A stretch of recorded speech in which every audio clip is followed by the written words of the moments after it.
On nous dit micro.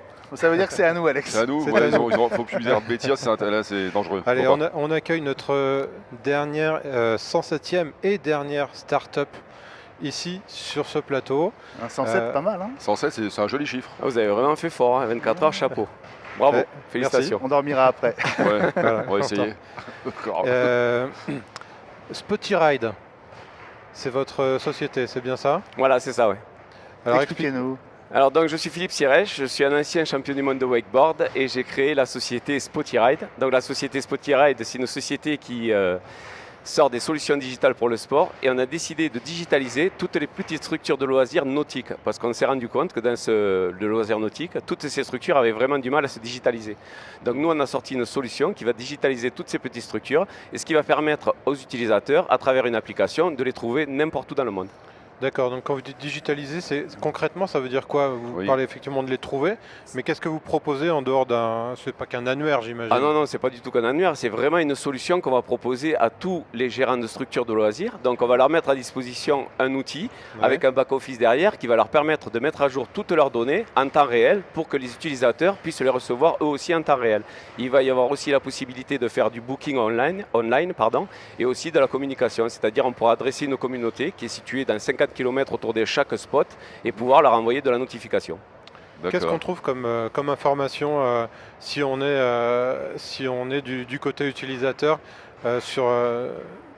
quand on a accès à des données Spotty Ride? Qu'est-ce qu'on trouve comme information? Alors du côté utilisateur, c'est très simple. Donc on a référencé tous les sports de glisse nautique dans l'application. On a commencé par le wakeboard évidemment, puisque en tant qu'ancien champion du monde de wakeboard, puis il y a tous les lacs en France. Tous les lacs, il y a plein de trucs avec des systèmes de... Des téléskis nautiques, exactement, on va en parler. Et ça se développe même en Alsace, t'as ça, t'imagines? Même en Alsace. Ouais, c'est dingue, c'est excellent. Hein. C'est ça, c'est top. c'est exactement. Donc je suis parti de là, je suis parti de tous les téléskis nautiques parce qu'en France, en 10 ans, on est passé de 10 structures à plus de 100 structures maintenant au niveau des téléskis nautiques, ce qui fait un nombre de pratiquants vraiment très très élevé.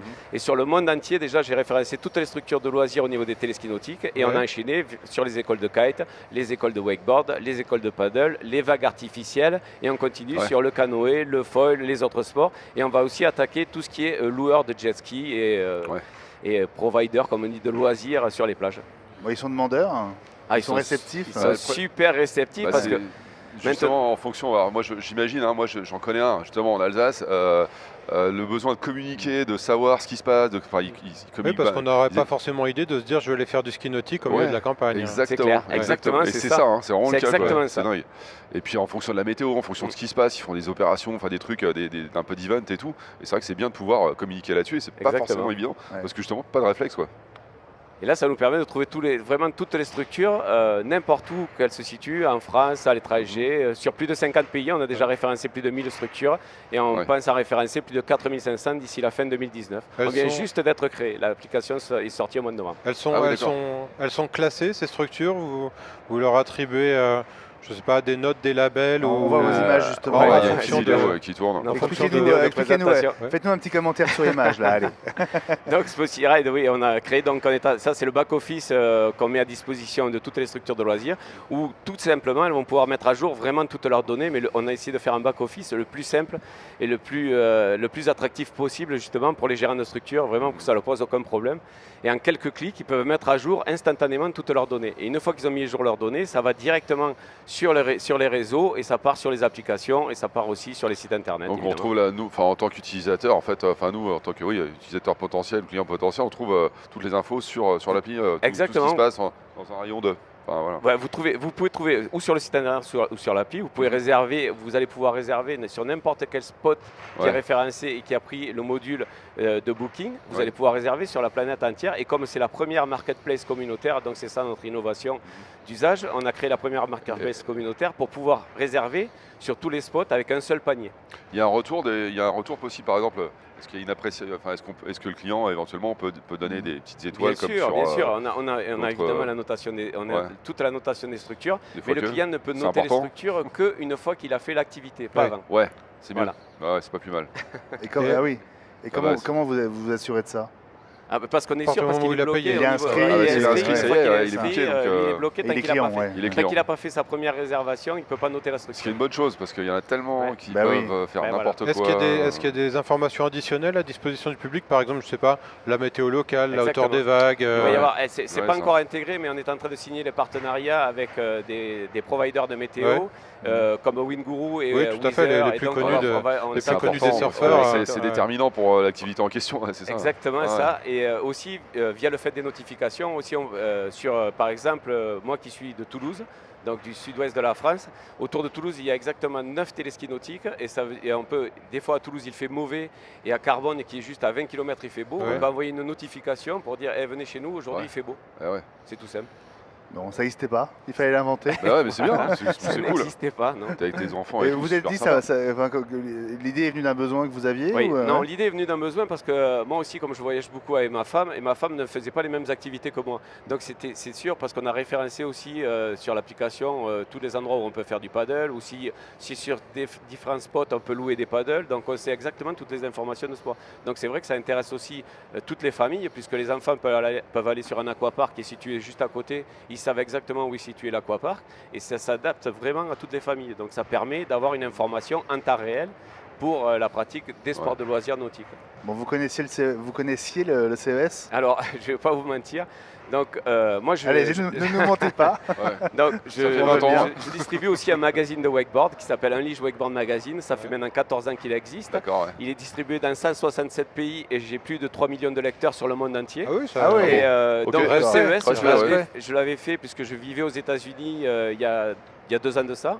J'habitais à Orlando pendant 4 ans et je l'avais fait 2 fois en tant que média. Donc j'ai pu couvrir, parce que sur mon magazine, on parle beaucoup d'innovation, notamment au niveau des drones, au niveau des caméras embarquées, à l'époque, tout ce qui est sensor au niveau du sport. C'est cool, vous êtes aussi journaliste alors? Pas mal. On peut vous laisser finir. C'est génial. On va se coucher. Si vous voulez. J'essaye de faire de mon mieux. Moi, c'est plus de la presse écrite, donc j'ai moins l'habitude au micro, donc c'est différent. Bon, et sérieusement, là, votre bilan du CES pour... Un bilan super positif. On ne croyait même pas toucher autant de personnes que ça et autant de variétés de personnes différentes. Et l'avantage, c'est qu'on puisse de pouvoir toucher les personnes de différents pays. Et notamment, on a eu des personnes de Singapour, du Japon, pas mal de personnes évidemment des États-Unis qui sont intéressées pour pouvoir distribuer et venir se connecter sur cette solution-là au niveau des États-Unis et sur tous les pays du monde. Et après, pas mal de personnes qui vont nous filer quelques coups de main pour pouvoir nous développer dans les pays. Et c'est vraiment un plus, quoi.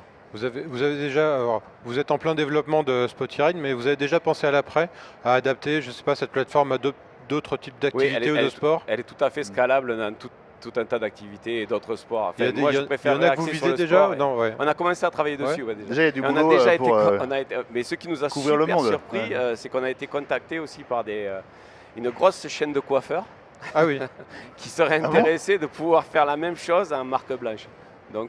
D'accord, donc référencer des salons de coiffure. Voilà. Avec le même moteur, avec le même fonctionnement, pourquoi pas si c'est adaptable. Avec le marketplace communautaire où on puisse faire des réservations n'importe où.